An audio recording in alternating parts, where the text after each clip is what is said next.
Alors, mes chers collègues, nous poursuivons notre séance d'audition en recevant M. François-Xavier Bellamy, professeur de philosophie et auteur d'un ouvrage consacré aux questions éducatives. Ancien élève de l'École normale supérieure, vous êtes professeur agrégé de philosophie. Depuis mars 2008, vous exercez aussi des fonctions électives en tant qu'adjoint au maire de Versailles, délégué à la jeunesse et à l'enseignement supérieur.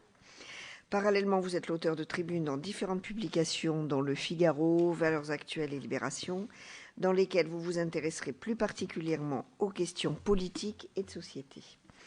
En 2014, vous publiez Les Déshérités ou L'urgence de transmettre.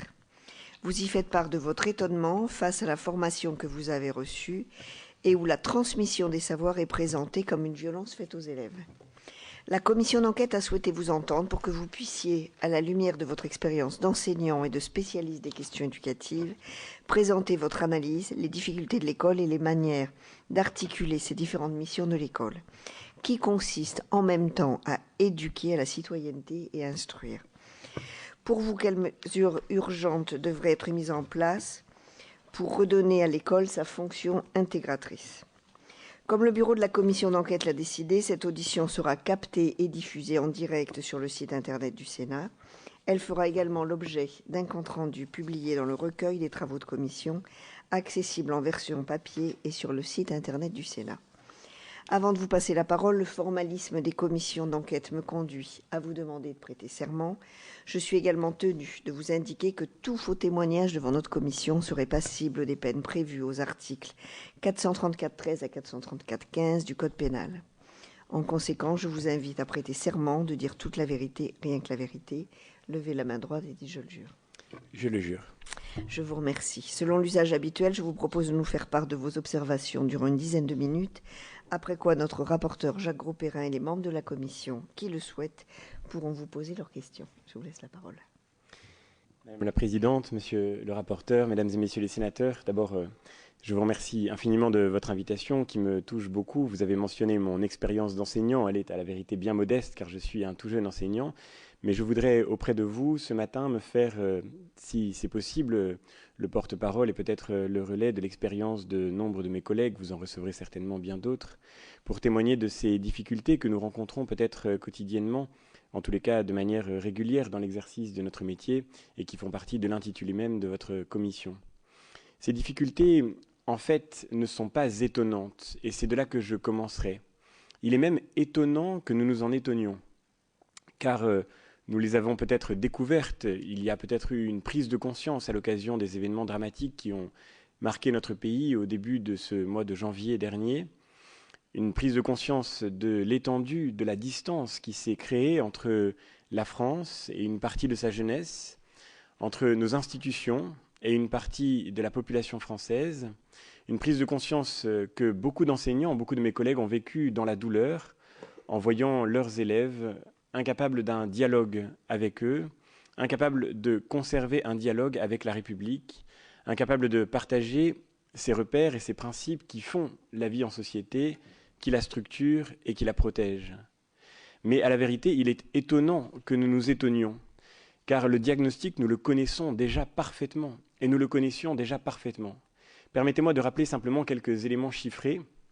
On ne me soupçonnera pas de faux témoignages puisque je les emprunte pour leur totalité aux statistiques publiées par le gouvernement ou par des organes de l'État ou des institutions internationales.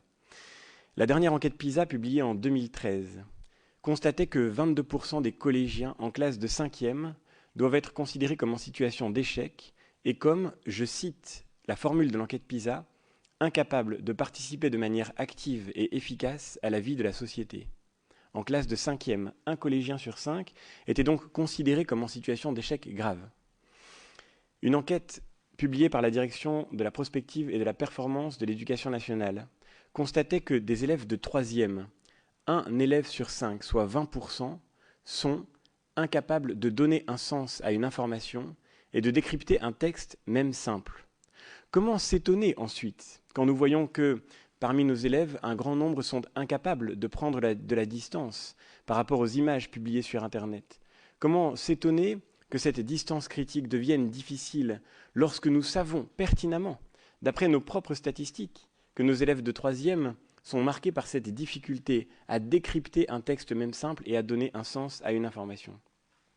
Enfin, une dernière statistique, c'est celle que peut-être nous connaissons le mieux et dont nous parlons le moins, celle qui me paraît sans doute la plus dramatique, celle qui, chaque année, à l'occasion des journées de défense et de citoyenneté, mesure l'illettrisme dans notre pays. Comme vous le savez, chaque année, bon an, mal an, entre 18 et 20% des jeunes Français, en additionnant les classes de statistiques, doivent être considérés comme dans une situation de grande difficulté pour réussir un exercice qui consiste à déchiffrer un programme de cinéma. Entre 18 et 20% des jeunes Français à leur majorité ont du mal à dire, à partir d'un programme de cinéma, quel acteur joue dans quel film, à quelle heure est telle production, et comment on se rend dans la salle qui permet de visionner telle ou telle représentation. Comment s'étonner encore ensuite ? Comment s'étonner que nous soyons devant une telle difficulté, une telle distance ? Comment s'étonner que nous ayons abandonné ces collégiens, ces lycéens qui sortent de nos établissements scolaires à la rapidité, à la superficialité, à la facilité des discours simplistes auxquels ils peuvent être exposés sur Internet, et notamment à cette puissance de l'image devant laquelle aucune distance n'est plus possible quand nous n'avons plus l'expérience du texte, de la lecture et du déchiffrage qu'il permet. Une dernière mention qui est celle peut-être qui me blesse le plus comme enseignant, qui je pense fait le plus souffrir les enseignants dans l'exercice de leur métier, c'est celle qui, là encore, nous a été infligée par la dernière enquête PISA en 2013 et qui nous a révélé que notre système scolaire français était devenu le plus inégalitaire des pays de l'OCDE, celui où le poids de l'origine sociale joue le plus. Par conséquent, bien souvent, je crois, nous pouvons nous rassurer lorsque nos enfants ou les enfants que nous connaissons sont dans des établissements qui fonctionnent encore. Car oui, l'école n'est pas en situation de faillite unilatérale. Oui, le système éducatif français n'est pas en situation d'échec partout. Et nous connaissons, et par exemple, dans la ville dans laquelle je suis élu, nous connaissons évidemment des établissements scolaires qui fonctionnent remarquablement bien. Nous savons que les enseignants sont dévoués à leur métier, qu'ils se donnent à leur métier. Nous savons que beaucoup d'écoles réussissent ce miracle qui consiste à transmettre le savoir et la connaissance. Mais dans bien des lieux, dans bien des endroits, et notamment dans tous les endroits où les familles ne veillent pas, où les familles, d'une certaine façon même, n'exercent pas une attention vigilante, une exigence sur le système scolaire auquel ils confient leurs enfants, dans bien des lieux, c'est vrai, nous avons abandonné nos enfants, nous avons abandonné nos élèves à la facilité de ces discours, à la superficialité de ces discours et à la tentation de la violence. Et il est étonnant que nous nous en étonnions aujourd'hui, car tout cela nous le savions bien avant Charlie Hebdo. Tout cela nous le savions bien avant de constater la difficulté que nous avons à parler à nos élèves, la difficulté que nous avons à récupérer la confiance de nos élèves quand ils sont soumis à la pression du numérique et quand, dans le numérique, ils trouvent non pas seulement une technologie d'information, mais aussi bien souvent une technologie de désinformation devant laquelle ils sont démunis et privés de toute capacité d'esprit critique. De tout cela, je le crois profondément, et pardonnez-moi si mon propos est peut-être un peu dur ce matin, mais de tout cela, je crois que nous sommes absolument responsables.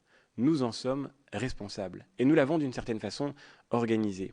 Vous avez mentionné, Madame la Présidente, ce petit essai que j'ai publié à la rentrée dernière et qui s'appelle « Les déshérités ». Ce petit essai est tout simple et très humble, il est né d'un étonnement, c'est vrai, de l'étonnement que j'ai ressenti comme jeune enseignant lorsque, arrivant dans notre année de formation à l'IUFM, avec tous les collègues qui partageaient avec moi cette expérience, nous avons vu notre formation tout au long de cette année d'IUFM structurée par un principe fondamental, vous ne devez pas transmettre un savoir.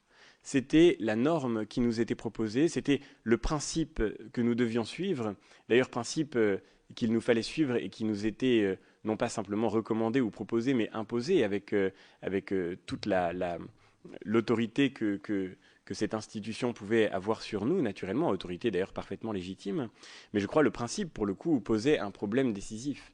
Nous avions appris des connaissances, nous avions suivi des formations pour pouvoir partager ce savoir qui nous est commun, et on nous présentait l'acte de la transmission du savoir comme une violence, comme une brutalité exercée sur nos élèves, comme un acte qui ferait peser sur eux la condescendance d'une culture qui s'imposerait à eux et qui les empêcherait d'être eux-mêmes, qui les empêcherait d'être libres.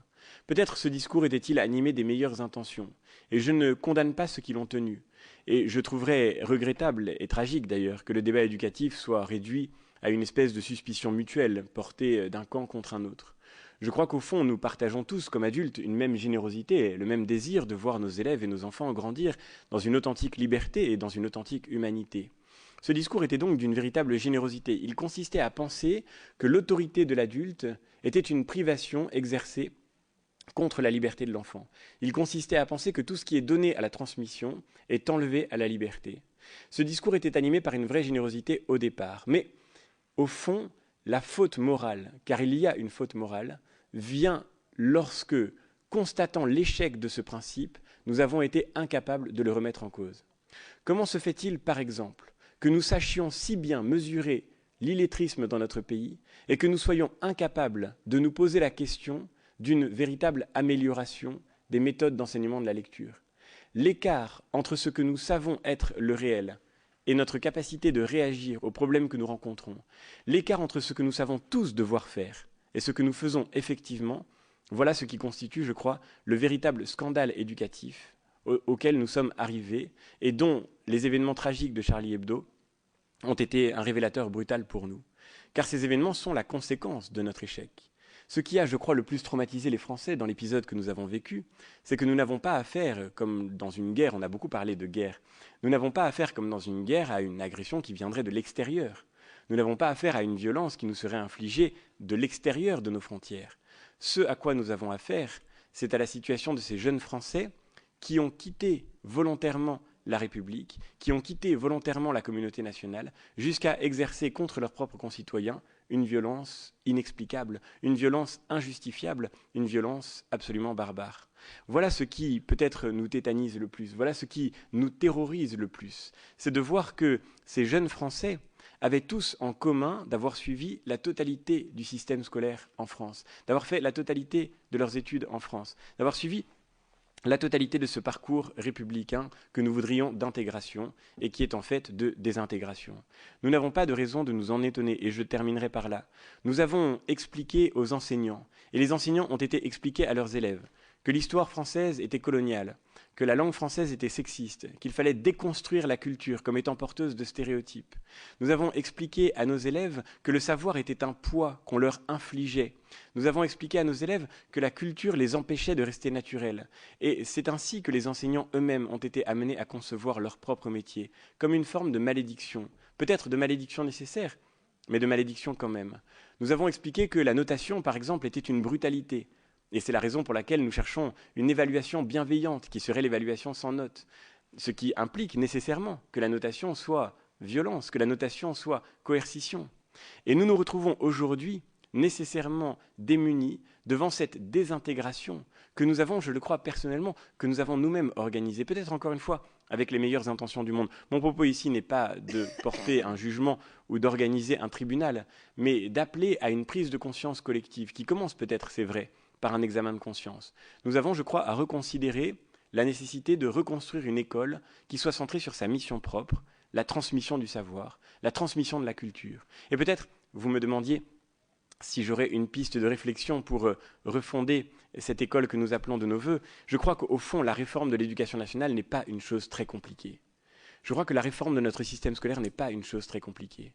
Nous avons d'ailleurs, dans l'histoire, dans notre histoire, la trace d'un système scolaire qui a fonctionné, qui a réussi ce miracle de constituer l'unité de notre pays, au moment où la France était divisée, explosée, éclatée en groupes divers, éclatée en traditions religieuses parfois violemment opposées, au moment où la France était divisée en patois et en langues qui ne se comprenaient pas, qui ne se comprenaient plus, notre école a réussi à faire l'unité de la France. Nous en sommes donc capables. Et les enseignants qui aujourd'hui dans nos établissements scolaires se dévouent à la tâche éducative n'attendent peut-être que cela, qu'on leur dise que le savoir qu'ils ont reçu et qu'ils ont envie de partager autour d'eux, que ce savoir-là est condition de toute éducation.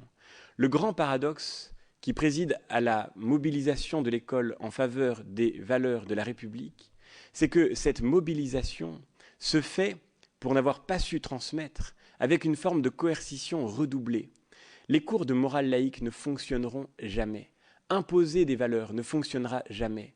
Et nous n'arriverons jamais à construire une école qui, pour n'avoir pas su former, voudrait désormais formater. Cela ne fonctionnera pas. Cela ne peut susciter que réticence, que résistance, et que dissolution plus forte encore et plus vive encore de la communauté nationale. En revanche, si nous savons à nouveau structurer l'école autour de sa mission fondamentale, transmettre le savoir, transmettre la culture, alors oui, nous pouvons, car la culture est principe de toute humanité et de toute liberté, nous pouvons à nouveau construire une école qui éduquera parce qu'elle saura à nouveau instruire. Je ne crois pas au conflit entre instruction et éducation. Je ne crois pas qu'il faille opposer ces deux tâches. L'école peut éduquer, mais elle peut éduquer si elle sait instruire. Et l'instruction est le moyen, et même le seul moyen par lequel nous pouvons reconstruire une école qui à la fois reconstruise notre société et qui en même temps ouvre chacun de ses citoyens à une authentique liberté. Je vous remercie. Merci à vous pour ce propos dynamique, carré.